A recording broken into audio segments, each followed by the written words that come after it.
প্রিয় বন্ধুরা, চলে এসেছি এখন রাজবাড়ির মূল পাঠ থেকে দ্বিতীয় পাঠে।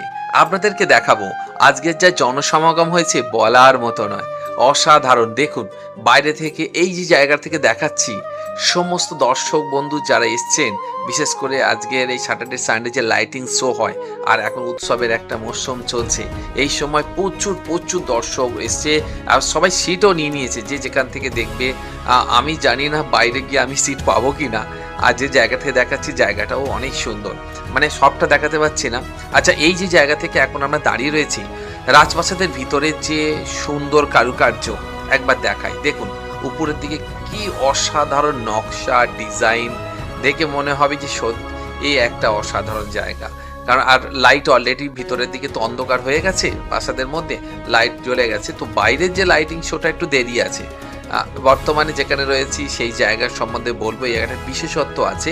কারণ রাজবাড়ির যে পুরো অংশটা বিভিন্ন কাজের জন্য ব্যবহার হতো, বিশেষ করে রাজা মন্ত্রী এবং সভাসদদের বসার জন্য যে জায়গাটা ছিল, বর্তমানে আমরা সেই জায়গাটায় দাঁড়িয়ে আছি।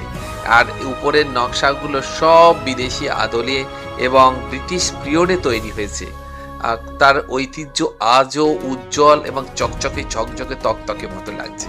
অসাধারণ সুন্দর, ময়ূরের বৈচিত্র্য, ফুল এত সুন্দরভাবে ডিজাইন করা যে ভাবলে মনে হয় যে কীভাবে তৈরি। আকাশের চিত্র ফুটিয়ে তুলেছে, রাজা রানীর দৃশ্য, বিভিন্ন দেব দেবীর দৃশ্য। আর একটা জিনিস ছিল, এই সময় তো এখানে বিভিন্ন মানে হিন্দু, বৌদ্ধ, তারপর মুসলিম বিভিন্ন স্থাপত্য কলা দিয়ে এই নিদর্শনগুলি তৈরি হয়েছিল। অসাধারণ এই সুন্দর। আমরা যেখানে বসে আছি সেই জায়গাটা দুটি বিভাগ আছে। একটা হলো দেয়ান-ই-আম অর্থাৎ সাধারণ সভা। এটি তুলনামূলকভাবে বড় এবং খোলা দরবার। এখানে রাজা মন্ত্রী ও আমলাদের নিয়ে বসতেন এবং সাধারণ প্রজাদের অভাব অভিযোগ শুনতেন, বিচার করতেন বা কোনো রাষ্ট্রীয় ঘোষণা দিতেন। দেখছেন জায়গাটা, আমরা প্রায় শেষের দিকে চলে এসেছি। এই দিকে সব বসতেন। আর এই উপরের দিকে যে সাদা অংশ দেখছেন, উপরে ওই যে এদিকে একদিকে রাজারা বসতেন, এদিকে অফিসের সভাসদ বসতেন। হ্যাঁ, এই যে উপরে সাদা অংশ, এখানে সব মহিলারা বসতেন। তাদের যদি কিছু বলার থাকতো, এই যে পর্দা আছে, পর্দা সরিয়ে তারা বলতেন এবং সেগুলোকে অফিসের যে যারা অফিসের স্টাফ, তারা গিয়ে ওখান থেকে তাদের কাছ থেকে স্বাক্ষর করে নিয়ে আসতেন। এই উপরের দিকে সব মহিলারা বসতেন, আর নিচের দিকে রাজা বসতেন। এই যে এখানে আমি দাঁড়িয়ে আছি, আর একদিকে মন্ত্রীরা, আর একদিকে অফিসের সভাসদগণ বসতেন।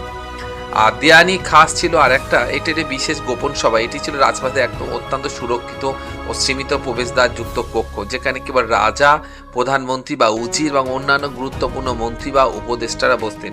রাজ্যের গোপন রীতি ও যুদ্ধ কৌশল পূর্ণ